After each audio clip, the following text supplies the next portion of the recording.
자, 오늘 우리가 또 말씀을 같이 보도록 하겠습니다. 오늘 제목은요, 옳다 함을 얻는 지혜. 제목은 이렇게 되어 있습니다. 부제를 제가 붙이자면 공감이라고 부제를 좀 붙여보고 싶어요. 자, 우리 사랑하는 기쁜 교회 성도 여러분, 우리가 살고 있는 이 시대의 특징이 뭘까요? 분명히 우리가 과거에 비해서는 참 많은 것들을 누리고 있는 것은 분명합니다. 이전보다 풍족하고 넉넉한 삶을 살고 있죠. 우리가 여러분 우리 시대만 봐도요, 불과 몇십 년 전만 해도 먹고 사는 문제가 사실은 굉장히 중요할 때, 심각했던 때가 있었습니다. 그렇지만 지금은 사실 그런 우려를 하는 사람들은 많지 않죠. 예전에 어떤 이 아이들한테 할아버지가 할아버지 때는 먹을 게 없었다 라고 이렇게 이야기하니까 이 아이가 뭐라고 얘기했어요? 그럼 라면 먹으면 되지. 이런 얘기가 있었죠. 그러니까 지금 시대는 그때 이거를 이해할 수가 없는 거죠. 그만큼 우리는 많은 것들을 지금 누리고 있는 것은 분명합니다. 문명의 많은 혜택을 누리는 시대이기도 합니다. 여러분 요즘에는요, 그래서 해외여행뿐만 아니라 심지어는 이제는 우주여행을 이제 꿈꾸는 시대가 되고 있습니다. 이미 부자들은 이미 우주여행 가려고 이미 예약이 다 끝나 있어요. 해외여행 정도는 이제 여러분 웬만하면 다 갔다 올 수 있는 정도가 돼버린 거죠.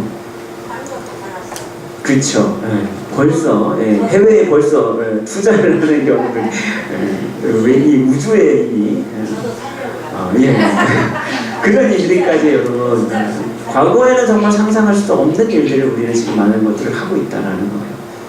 하지만 여전히 여러분 변하지 않는 것도 있습니다. 오늘 주님은 이 세대라는 말씀을 통해서 그 특징을 오늘 우리에게 비유적으로 지금 말씀하고 계시는데요. 오늘 우리가 사는 이 세대와 어떤 점에서 우리가 비교가 될 수 있을까? 여러분 우리가 오늘 이 말씀을 조금 보기를 원합니다. 첫 번째로 우리가 생각해 볼 수 있는 건 뭐냐? 성경에서 말하는 이 세대를 악하고 음란한 세대라고 말하고 있다는 겁니다. 그럼 오늘 16절에 이 세대를 뜻하는 단어가 헬라어로 보면요, 게네아라는 단어를 쓰이고 있고요. 이것을 히브리어로 보면 도르라는 단어를 씁니다. 그러니까 이게 같이 이제 호환되는 단어인데요. 보통 이 세대라는 것이 뭐냐? 사도적으로 보면 이런 의미를 담고 있죠. 뿌리가 같은 한 족속, 동시대 사람들 또는 30년으로 끊어지는 한 기가, 그러니까 비슷한 시대에 사는 사람들을 한 세대, 이렇게 표현을 하고 있다는 거예요. 근데 일반적으로 그래서 보통 이 세대라고 할 때 학자들이 얘기할 때 바로 이 요한과 그리스도의 동시대 사람들을 가리키는 것이다 라고 보기도 합니다. 그런데 제가 자주 인용하는 이 장재희 목사님 같은 경우는요, 이 단어를 이렇게 봐요. 단순히 이것이 어떤 시대나 세대를 의미한다라는 것보다는 이것을 우리가 조금 더 넓은 안목으로 볼 필요가 있다라는 거예요. 무슨 말이냐면 이것은 어떤 표현이냐? 하나님 나라와 반대되는 개념으로서의 세상, 여러분 이것으로 생각을 해야 된다는 거예요. 왜냐하면 오늘 본문에서 예수님께서 이 세대와 시대를 언급하시는 것은 다른 의도, 어떤 의도가 있냐면 바로 하나님 나라와 세상과의 이 관계성을 지금 비교하는 것이다 라는 거예요. 그래서 그것을 언급하려는 의도를 가지고 주님께서 지금 이 세대를 말씀하고 있는 것으로 이해해야 된다라는 겁니다. 성경에서도요, 여러분 이 세대라는 표현이 특별히 마태복음에서도 많이 등장을 하고 있죠. 이 말을 쓸 때 보면 주로 예수님의 메시아 되심을 부인하는 내용과 함께 이것이 쓰이거나 아니면 예수님께서 이 세상을 책망하실 때 주로 쓰였던 단어가 바로 이 세대라는 표현을 많이 썼다는 거예요. 실제로 여러분 마태복음 12장 39절에 보면 주님이 이렇게 말씀하세요. 악하고 음란한 세대가 표적을 구하나. 어떤 세대요? 악하고 음란한 세대라는 거예요.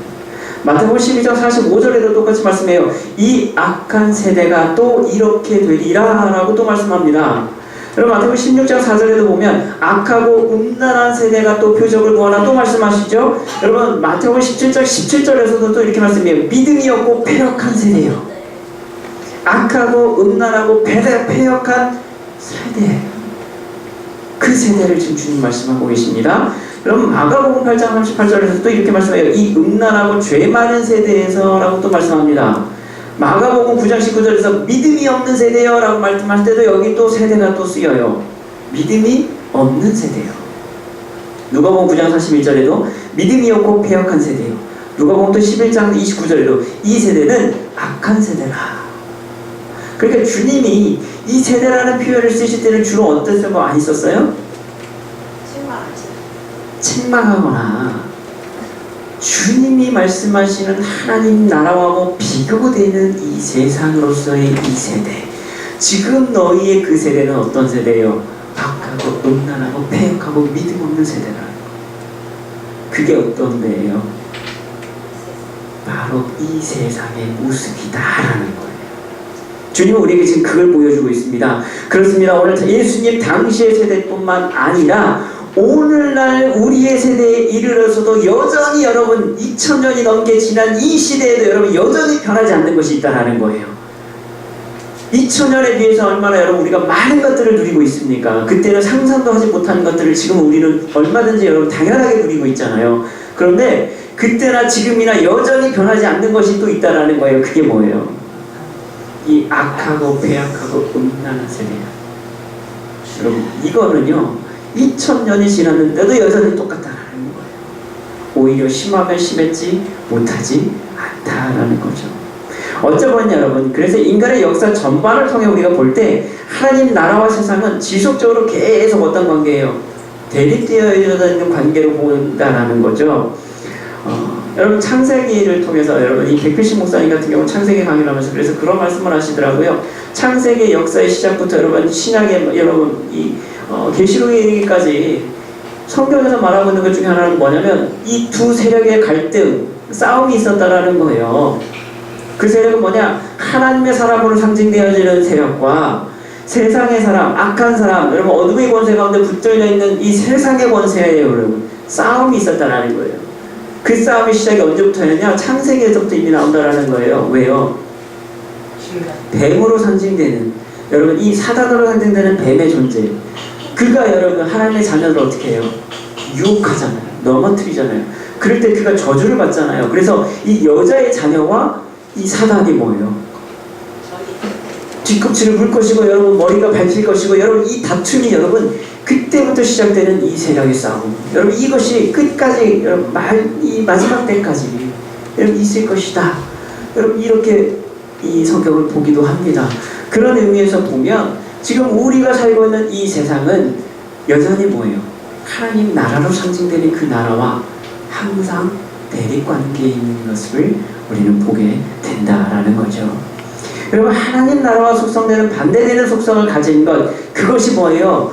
우리가 사는 이 세대의 특징이다라는 거예요. 그래서 여러분 김명선 목사님은요 오늘날 우리의 주된 관심이 소위 3S다 라고 이렇게 말씀합니다. 그분이 냈던 책 가운데 이런 표현을 쓰는 거예요. 우리의 이 시대를 사는 지금 우리의 모습 가운데 우리가 가장 관심 갖는 여러분 가장 관심에 집중이 되는 세 가지 S가 있다는 거예요. 3S예요. 그게 뭐냐? 첫 번째 섹스. S로 시작하는 단어 중에 섹스, 성적인 거가 있다. 두 번째는 스포츠. 세 번째는 스크린. 이게 무슨 말이냐면요. 대한민국은 지금 음란공화국이라고 불려질 만큼 퇴폐와 향락의 문화가 넘쳐나고 있다는 거예요. 왜 그러느냐? 지금 퇴폐 유흥업소를 통해서 한 해 여러분 성매매나 이런 것들을 통해서 여러분 한 해에 이루어지는 여러분 자금이 매출이요 6조 6천억 원이라는 거예요. 엄청나죠. 여러분 보세요. 관광지 여러분 유명한 데 한번 가보세요. 없는 게 여러분 어딜 가나 있는 게 있어요. 그게 뭐예요? 소위 말하는 러브호텔이라는 거예요. 거기 가면 빈방이 없다는 거예요.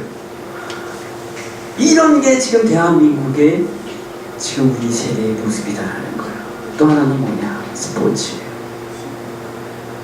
여러분 요즘에 스포츠에 굉장히 열광하잖아요. 지금 얼마 전에 러시아 올림픽도 여러분 시작했죠. 사람들 요즘 날밤 새기 시작했잖아요. 그렇죠? 거기에 여러분 우리가 너무 열광한다는 거예요. 프로 무슨 경기 무슨 운동 여러분 여기 열광하기 시작한다는 거예요. 거기에 여러분 우리의 관심들이 점점 쏠리게 되면서 여러분 그러면서 어떻게 되느냐, 여러분 체육시설이나 여러분 특히 골프장이나 이런 거 만들면서 어떻게 돼요? 많은 자연환경이 오히려 파괴되고 여러분 또 무너지는 모습들을 우리가 볼 수 있다는 거예요. 근데 이 골프를 통해서 뭐예요? 또 해외까지 먼저 가면서 여러분 여러 가지 또 그 나라 망신시키는 일들이 많이 일어나고 있잖아요. 이런 관심들이 점점 우리의 지금 관심을 뭐예요? 사로잡고 있다는 거예요. 또 하나는 뭐예요? 스크린으로 상징되는 영화, TV, 문화, 특별히 여러분 컴퓨터, 핸드폰, 여러분 이런 것들을 통해서 지금 우리 인간의 말초신경을 자극하니까 시각적 자극을 계속 끌어오는 여러분 이런 것들이 점점점 뭐예요? 많아지고 있다는 거예요. 그래서 대부분 뭐예요? 대중들의 생각과 마음을 사로잡기 시작하고 있다는 거예요. 여러분 보세요. 그래서 여러분 특별히 우리 주부들 같은 경우는 열광하는 게 있죠. 남자들은 스포츠에 열광을 하지요. 주부들은요? 드라마에 여러분 열광하고요. 요즘 TV 방송들 보면요, 재미와 굉장히 쾌락을 추구하는 것들이 굉장히 많아요. 특별히 또 요즘에 요리 프로들 굉장히 많이 나오잖아요. 먹고 즐기는 거야 여러분. 우리의 관심을 계속 자극을 합니다. 우리의 오감을 잡고 말초신경을 자극하는 것들이 점점점 많아지고 있다는 거예요. 여러분 이것이 지금 우리를 사로잡고 있는 그런 세대 가운데 우리는 지금 살아가고 있다는 거예요. 이 목사님이 그래서 우리에게 묻습니다.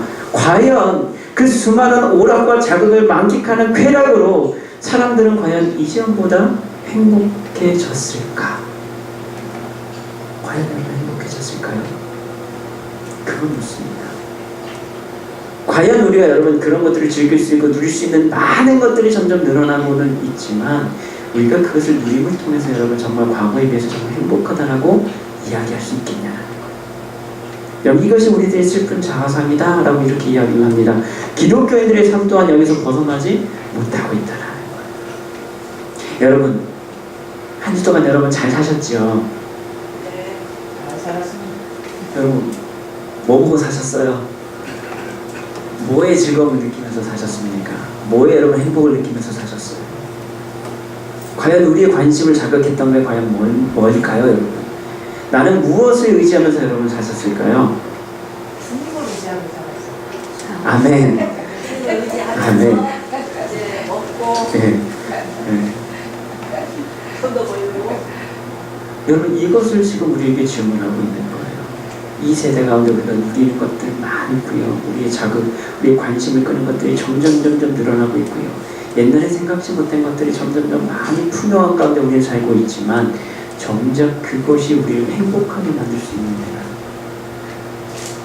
사랑하는 기쁜 교회 성도 여러분, 우리는 과연 하나님 나라의 기쁨을 누리면서 살고 있습니까? 아니면 여전히 세상이 주는 기쁨과 우리가 쾌락에 그저 만족하면서 살아가고 있습니까? 하나님 나라와 세상은요, 정반대의 속성을 분명히 가지고 있다는 것입니다. 우리는 어느 것에 여러분 더 기쁨을 누리고 있습니까? 오늘 이 시간에 우리가 한번 그 문제를 짚어볼 필요가 있죠. 오늘 두 번째로 우리가 오늘 주님의 이 비유의 말씀을 통해서 한 번 더 생각해 보기를 원하는 것은 뭐냐면 이 세대의 또 다른 특징이 있어요. 그것은 뭐냐? 지금은요 또한 불가의 시대라는 겁니다. 불가의 시대라는 거예요. 무슨 말이에요? 오늘 주님은 우리에게 비유로 말씀하고 계시죠. 오늘 예수님이요 16절과 19절의 이 말씀을 통해서 이 세대의 특징을 또 비유로 말씀하시는데, 자 주님이 말씀합니다. 아이들이요 장터에 앉아서 놀이를 합니다. 놀이를 하면서요 자기 친구를 불러서 놀이를 합니다. 얘들아 우리 모여서 같이 놀자 라고 불러요. 자, 한 놀이는 어떤 놀이입니까? 피리를 불며 춤추는 놀이입니다. 다르게 말하면 결혼식 놀이예요. 피리 불고 춤추는 때는 뭐예요? 결혼식 놀이예요. 보통 유대인에게서는 여러분 결혼식을 일주일 동안 여러분 한다고 말씀을 드렸잖아요. 굉장히 거창하게 여러분 크게 한다고 말씀을 드렸죠. 중요하기 때문에 그래요. 피리 불고 춤추는 건 언제 하는 거예요? 결혼식 날 주로 하는 잔치예요. 결혼식 잔치를 지금 말씀하시는 거예요.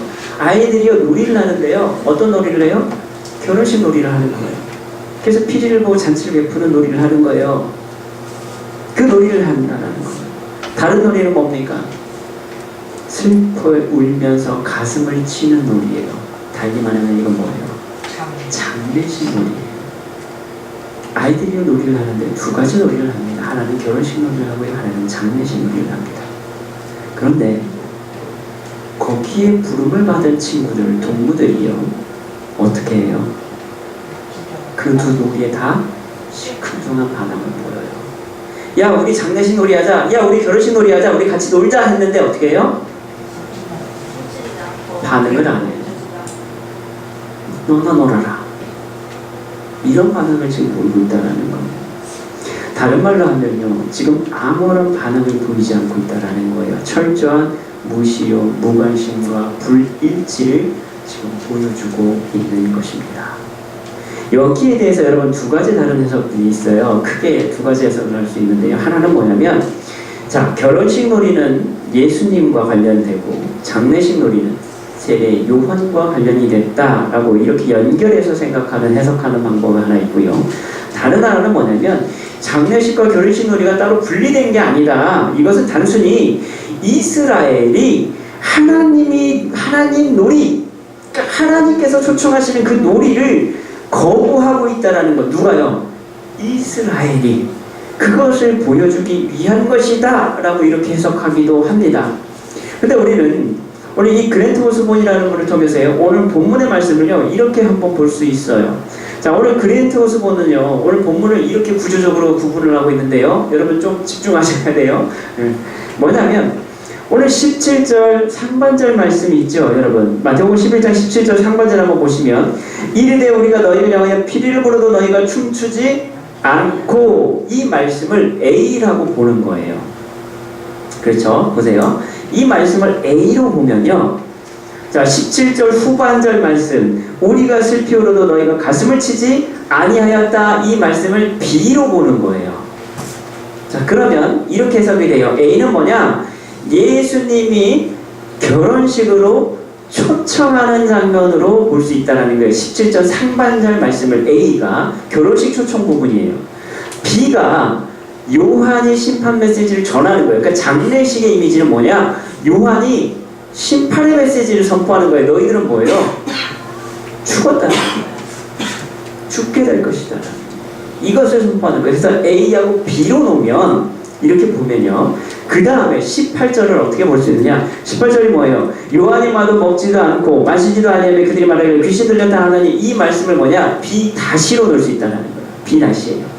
그러니까 백성이 요한의 금욕적 사역을 뭐예요? 거절해버리는 것을 말하는 거예요.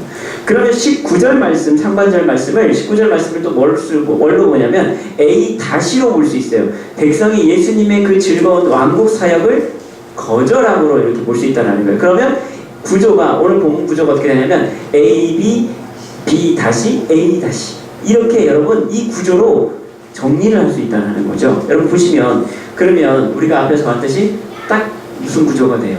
A, B, B A 구조가 약간 샌드위치 구조처럼 딱 되죠. 그 주제가 양쪽으로 이 내용을 감싸고 있는 구조로, 문장 구조를 볼 수 있다는 거예요. 자, 이러한 구조에서 그래서 우리가 내용을 살펴보면 이렇게 볼 수 있다는 거예요. 장례식의 분위기로 상징되는 지금 요한의 회개, 그리고 심판을 선포하는 그 메시지를 사람들이 어떻게 했어요? 거절해버리는 거예요. 안 받아들여요. 당시에 여러분, 바리새인들과 지금 서기관들로 대표되는 이들은요, 어떤 생각을 하고 있었어요? 자기들은 회개할 것이 없는, 율법적으로 완전한 의인이다라고 자부하던 사람들입니다. 요한은요, 광야에서 여러분 회개하라 선포하죠. 그럴 때 많은 사람들이 여러분 요한의 세례를 받기 위해서 요한을 찾아가죠. 그 말의 뜻은 뭡니까? 요한의 그 세례를 받는다는 건 곧 달리 말하면 뭐예요? 내가 죄인됨이 맞습니다. 내가 세례받음을 통해서 이제 거듭나기를 원합니다 라고 인정하는 거예요. 그러나 바리새인들이나 서기관들로 대표되는 이런 지도자들, 여러분 이런 사람들은 대체적으로 어떻게 했어요? 그 요한의 세례를 받지 않습니다. 왜요? 나는 죄인이 아닙니다. 나는 누구보다 율법을 열심히 잘 지키던 사람들입니다. 다른 말로 하면 율법적으로 나는 완전한 의인인 것을 분명히 뭐예요? 선포하고 있다라는 거예요. 그런 그들이 요한을 봤을 때는 어땠어요? 그들에게는요, 귀신이 사는 그 저주받은 땅인 그 광야에 거하면서 먹지도 마시지도 않는 금욕적인 삶을 사는 그 세례 요한의 모습이 그들에게는 마치 뭐처럼 보였어요? 귀신 들린 자처럼 보였다라는 거예요. 요한의 그 모습을 보면 저건 정상적인 거 아니잖아, 너무 심하잖아 라고 생각을 했다는 거예요. 반대로요, 이제 메시아이신 주님이요, 이 땅에 죄인들을 부르러 오셨습니다. 그렇죠? 죄인들의 삶의 현장으로 주님은 친히 들어가십니다. 요한은 광야에서 사람들을 불러 모았지만 주님은 어떻게 하셨어요? 사람들이 있는 이 세상 가운데 직접 오셔서 주님이 그들의 무리 안으로 들어가시죠. 그래서 그들과 함께 먹습니다. 그들과 함께 마시죠. 그들과 함께 주무시면서 기꺼이 그들의 친구가 되어 주셨습니다. 그분은 하나님 나라를 선포하십니다. 구원의 기쁜 소식을 전하십니다. 이제 메시아의 때가 도래했음을 주님은 선포하시죠. 너희에게 뭐예요? 구원의 때가 이르렀다는 거예요. 그 말씀을 선포하십니다. 하지만 그들은 어떻습니까? 자신들이 부정하고요, 죄인으로 취급받던 그 사람들과 어울리는 주님의 모습을 보면 어떻게 해요? 금식도 하지 않고요, 죄인과 먹고 즐기는 그 주님의 모습이 결코 달갑지 않았다는 거예요. 그들의 의로 봤을 때 주님은 뭐예요? 죄인과 똑같구나 생각을 했다는 거죠. 더군다나 자신들이 의로 생각했던 그 행위들이 주님에 의해서 위선으로 여러분 드러남을 통해서 더욱 그들은 반발할 수밖에 없죠. 그래서 주님의 메시지도 그들은 거부하게 됩니다. 그러니까 회개하라는 메시지도 거부하게 되고요, 이제 메시아의 때가 돌아왔다라는 여러분 그 구원의 선포의 말씀에도 불구하고 그들은 그것을 부정해버립니다. 실로 그들은 율법적으로 누구보다 존경받는 의를 행한다고 자부했던 이들이었습니다. 자신들이 가진 기준에서 보면 주님은 결코 의롭지 못한 행위였다는 거예요. 결국 세례 요한이나 예수님 모두 그들의 율법에 의로웠을 때는 합당치 못한 자들이다라고 그들이 생각했다라는 것이죠. 자, 그런 이들에게 주님은 오늘 뭐라고 말씀해요? 너희가 결혼식에서 피리를 불어도 춤을 추지 않고 장례식에서 슬피 울어도 가슴을 치지 않는다라고 말씀합니다. 즉 그들의 거절과 진리에 대한 부정적인 반응, 오늘 하나님 나라에 대한 이 메시지에 대해서 반응하지 않는 그들의 불감증을 말씀하고 계시는 것이죠. 즉 이 세대는 어떻습니까? 어떠한 메시지를 전달해 주어도 메시지에 전혀 관심을 갖지 않는다라는 거예요. 오직 진리를 향해서 여러분 악에 가득 찬 비난거리만을 찾는 자들이었다라는 거.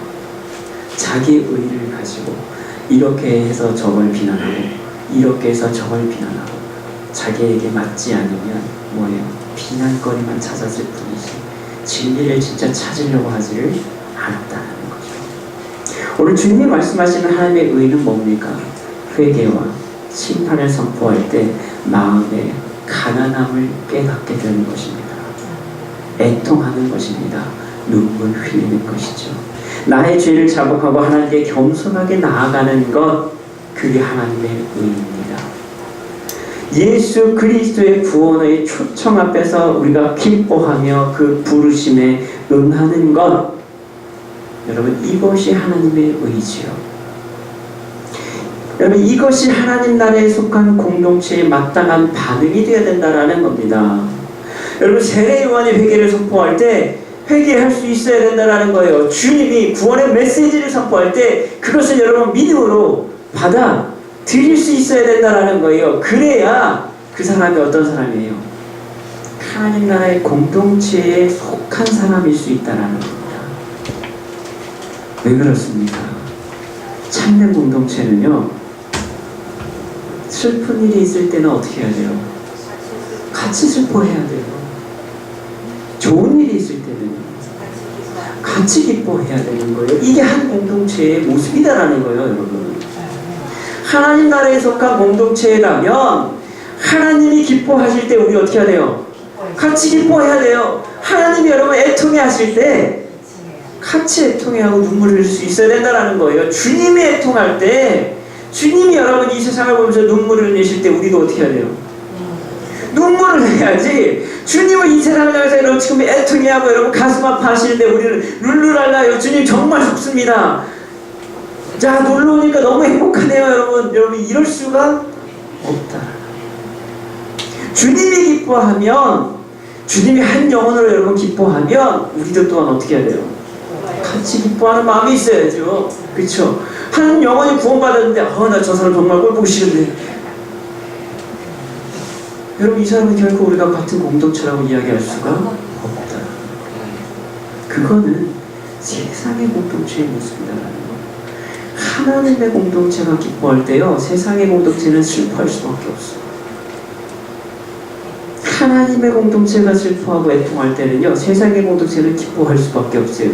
이게 그 속성이다라는 거예요.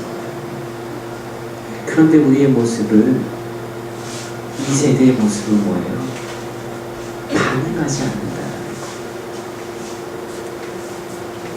거. 거부한다는 거예요. 이게 여러분 우리의 세대의 모습이고 특징이다. 여러분 공감이라는 단어가 있죠. 요즘 또 굉장히 많이 이슈가 많이 됩니다. 한때 또 힐링이라는 단어가 굉장히 많이 유행했고요. 요즘에 또 공감이라는 단어가 또 요즘 많이 등장하는데요. 공감을 한자로 쓰면 뭘까요? 함께 공, 느낄 감. 그러니까 뭐예요? 함께 같이 느끼는 것이 공감의 사전적 의미죠. 영어로 보면 이제 empathy라고 얘기하는데요. 이것은 감정이다라고 이렇게 번역을 합니다. 그러니까 그 사람의 감정, 마음의 상태가 어떻게 되는 거예요? 나에게 이입이 되는 거예요. 그 사람의 마음이 똑같이 내가 뭐예요? 느껴지고요, 아파하고요, 기뻐하고요. 여러분 주부들이 이거 잘하는 거 있잖아요. 드라마 볼 때 완전히 빠져들잖아요. 감정이입이 제대로 되잖아요. 주인공이 막 힘들어가고 고통당하고 있으면 뭐예요? 나도 막 열불 나고요, 화가 나고요. 주인공이 통쾌하게 복수를 하면 나도 막 카타르시스를 같이 느끼고요. 이게 감정이입이거든요. 다른 말로 하면 뭐예요? 그 캐릭터에 내 마음이 감정이입이 되는 거예요. 공감이 되는 거죠. 그 상황이 마치 남의 일이 아니라 내 일처럼 느껴지는 것. 여러분 이게 공감이죠. 남의 주장이나 감정, 생각 등에 찬성하여 자기도 그렇다라고 느낌 또는 그러한 마음을 뜻하는 사전적인 단어를 담고 있는 게 그래서 공감이죠.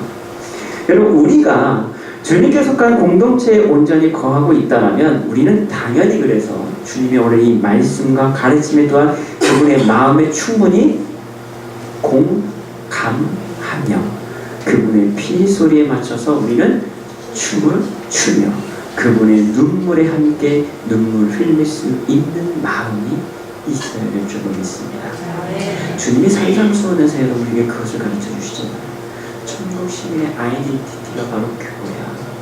마음이 가난하고 애통하고. 여러분 이 마음, 그것이 뭡니까? 주님의 마음이다. 그 마음에 우리가 같이 뭐예요? 공감이 되어야 된다는 거예요. 하나님 나라가 기뻐할 때 여러분 슬퍼하고 하나님 나라가 슬퍼할 때 기뻐한다면 우리는 결코 하나님 나라의 공동체의 일원이다라고 말할 수 없다라는 거예요. 이처럼 하나님 나라의 공동체와 세상에 속한 공동체는 반대적인 속성을 가지고 있다는 거예요. 그런데 이 세대의 특징이 바로 그렇다는 거예요. 그런데 주님이 우리와 한 공동체를 만드시기 위해서 오늘 우리에게 친히 오셨습니다. 그래서 우리와 함께 먹고요, 우리와 함께 마시고요, 우리와 친구가 되셨음에도 불구하고 여전히 우리는 뜨뜻미지근한 반응만 보이고 있지 않습니까? 주님이 지금 애통해하고 계시는데 나는 날마다 룰루랄라 하면서 살고 있지는 않습니까? 주님이 여러분 한 영혼으로 인해서 기뻐하고 계시는데 나는 여전히 멀뚱멀뚱 바라만 보고 있지는 않습니까? 여러분 이 세대의 특징, 그 모습이 바로 나의 모습이 되고 있지 않습니까? 바라기는 오늘 우리 모두는요 주님의 그 마음을 깨닫고 공감할 수 있는 은혜가 있기를 축복합니다. 그분의 피리 소리와 그분의 눈물과 그 애통에 반응하는 은혜가 있기를 소망합니다. 네. 고린도전서 2장 16절에 이렇게 말씀해요. 누가 주의 마음을 알아서 주를 가르치겠느냐? 그러나 우리가 그리스도의 마음을 가졌느니라. 네. 우리는 무엇을 가졌어요? 그리스도의 그리스도의 마음을 가진 자입니다.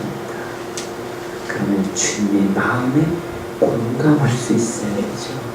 주님은 지금 오늘 이 시간 우리를 통해서 원하시는 그 뜻이 무엇인지를 같이 공감하고 누리고 여러분 또한 주님과 함께 기뻐하고 애통할 수 있는 그런 마음이 있기를 소원합니다. 네. 마지막 세 번째입니다. 오늘 본문의 핵심이다라고 볼 수도 있죠.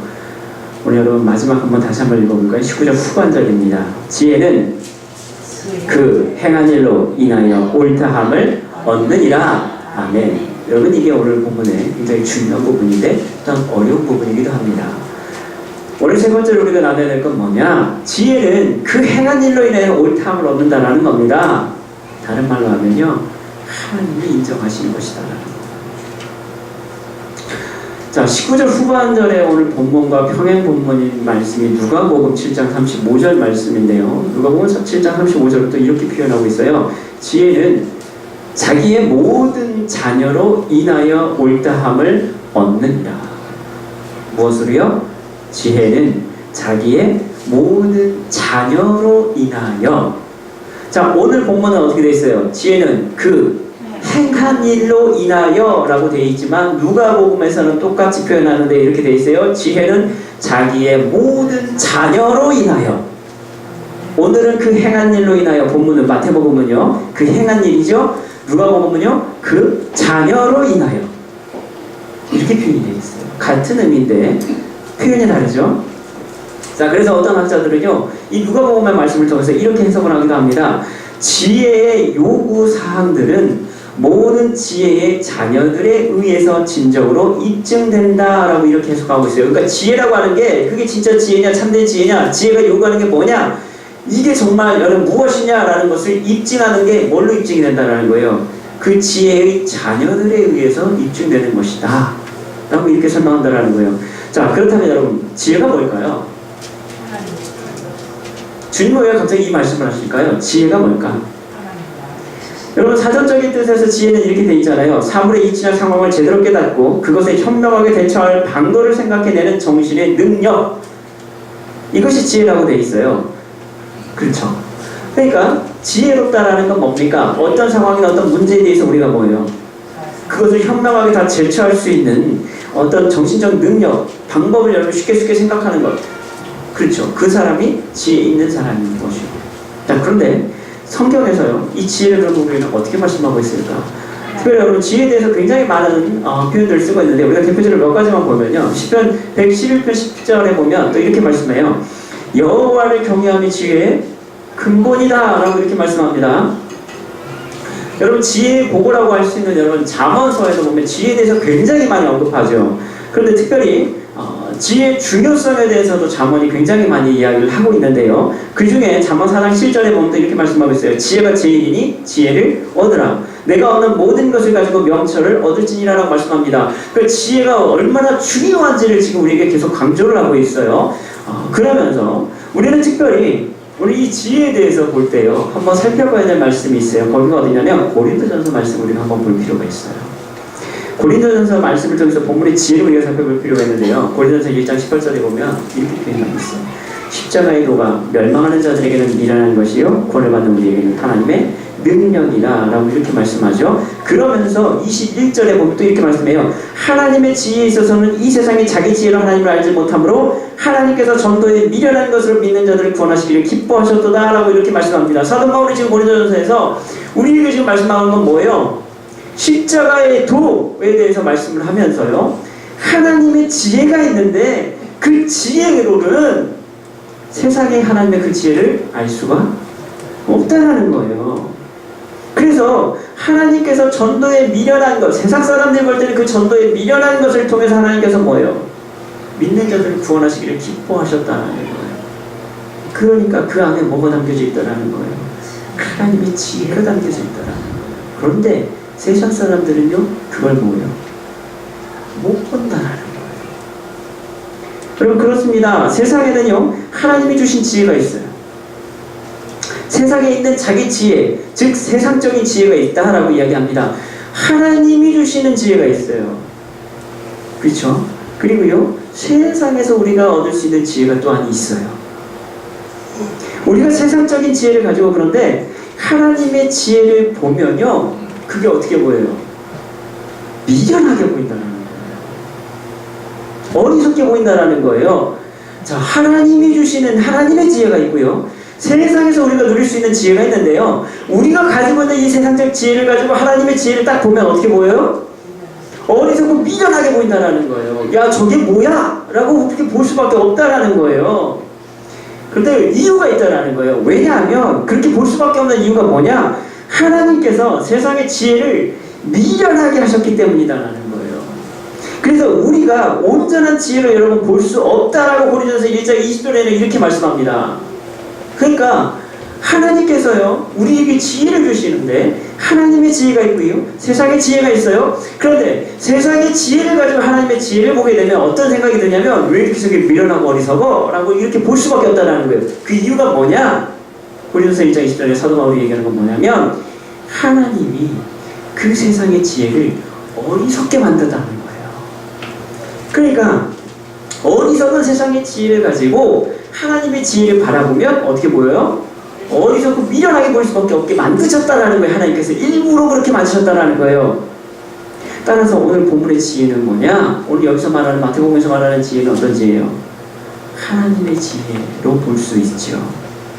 그래서 프레스라는 학자는요 이렇게 이야기합니다. 잠언에서 의인화된 지혜, 잠언에서 굉장히 지혜를 이렇게 사람처럼 의인화시켜서 많이 표현을 하고 있잖아요. 그 의인화된 지혜는 본질적으로 하나님의 선하심을 예증하는 삶으로 인도하는 실질적인 것이며 어렵죠?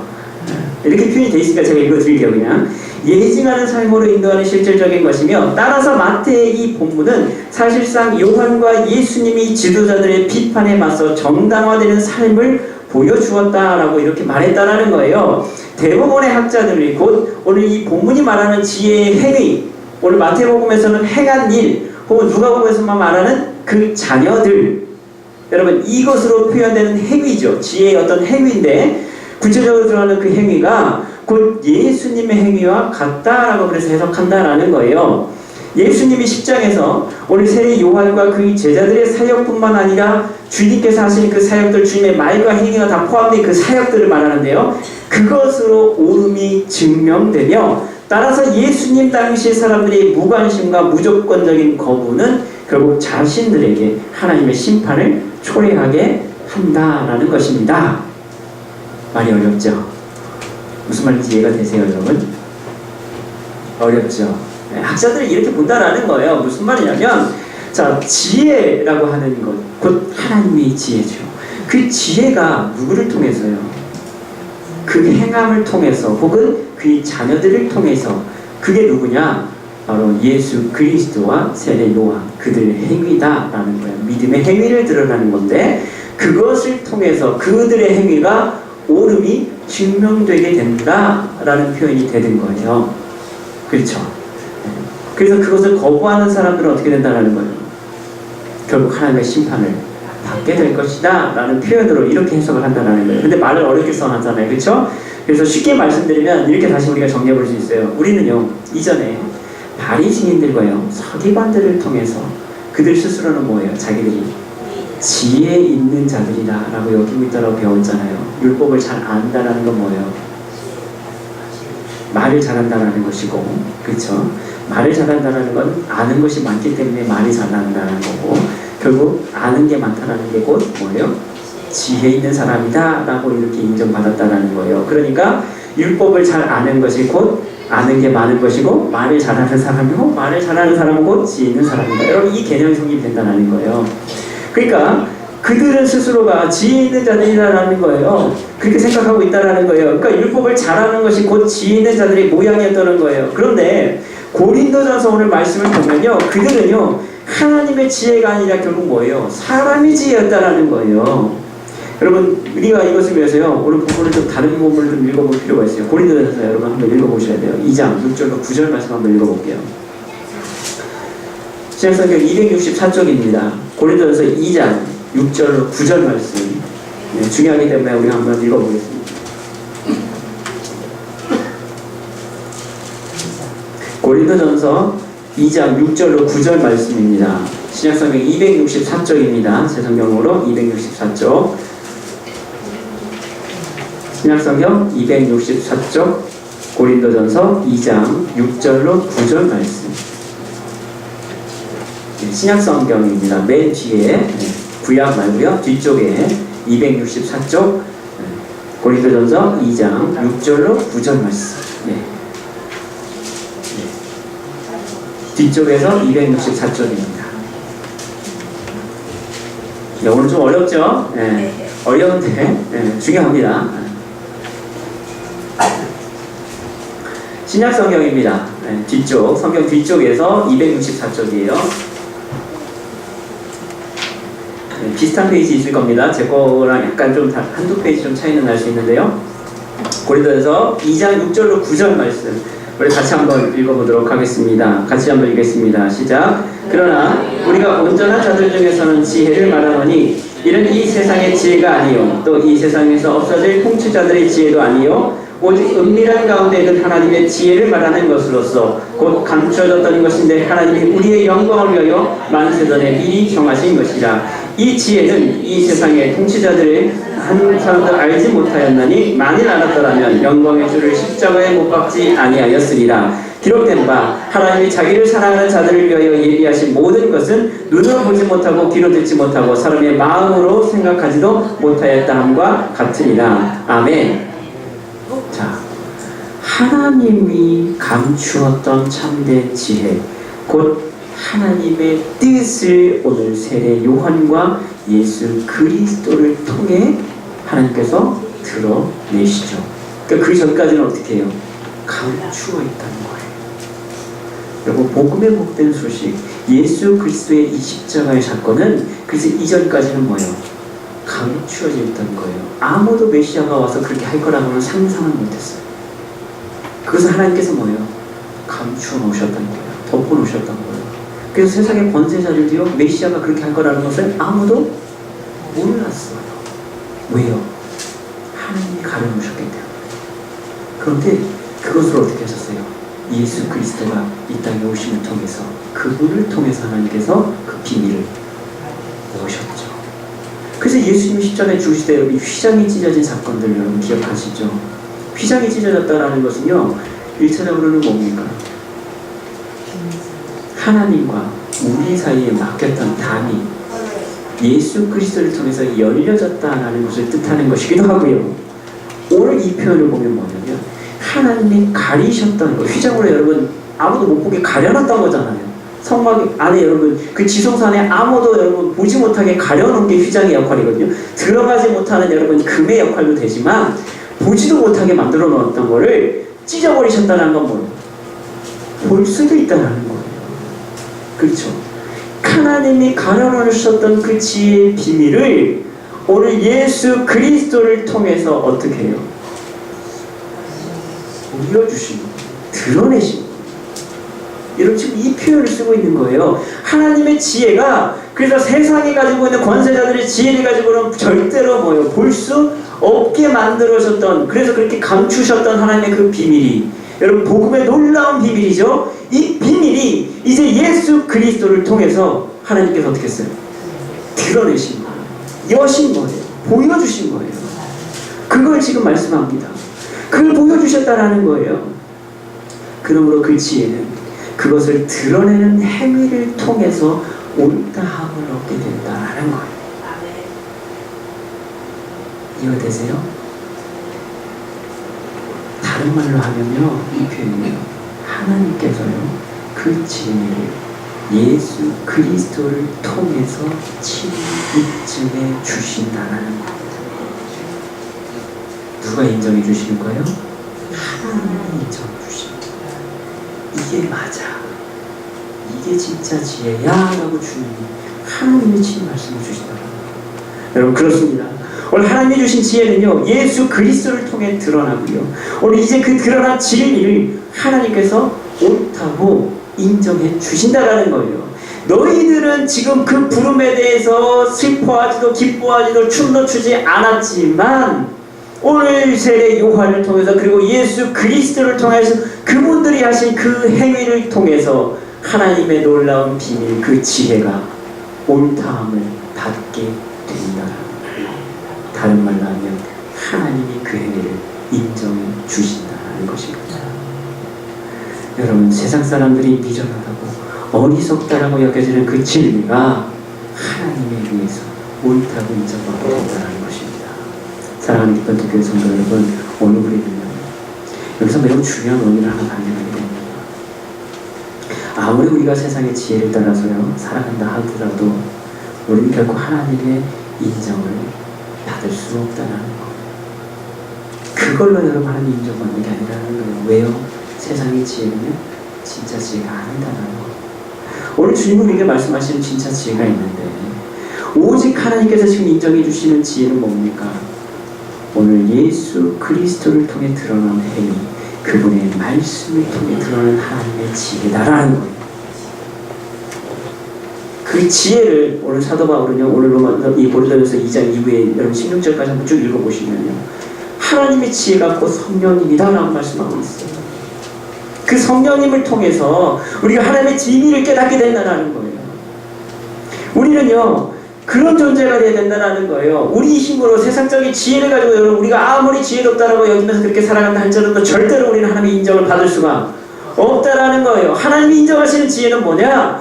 오직 예수 그리스도의 그분의 말씀과 그분의 행위를 따르는 여러분 그 모습을 통해서 드러나는 그 행위, 그 모습이 하나님이 옳다고 인정하시는 지혜다.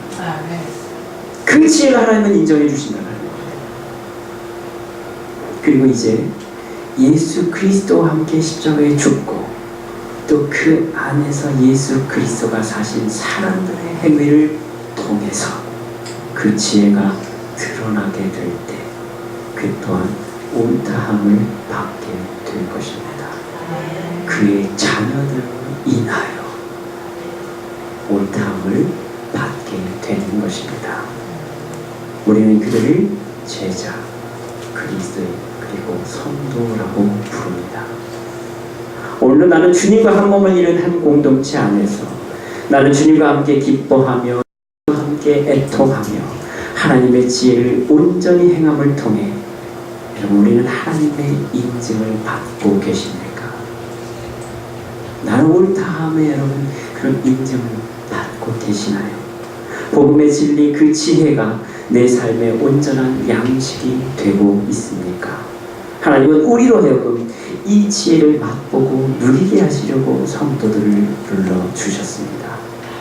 세상의 지혜로 어리석고 미련한 것들이 오늘 하나님께서는 인정하는 옳다라고 인정해 주시는 그 행위가 될 줄은 믿습니다. 그것이 복음입니다. 그 복음을 믿고 그 복음의 말씀대로 살아가는 우리 모두에게 주님 큰 은혜가 있기를 축복합니다. 오늘 이 복음의 구원과 감격의 은혜에 우리가 무감각하게 반응하고 있는 지금 나 자신을 여러분 발견했다라면 오늘 후히 주시고 꾸짖지 않으신 하나님께 참된 지혜를 구하시기를 바랍니다.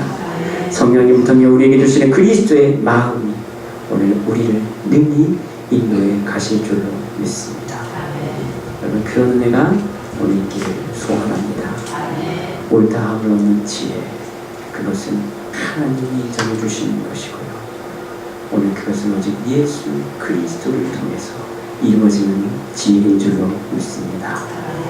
아멘. 기도하시겠습니다.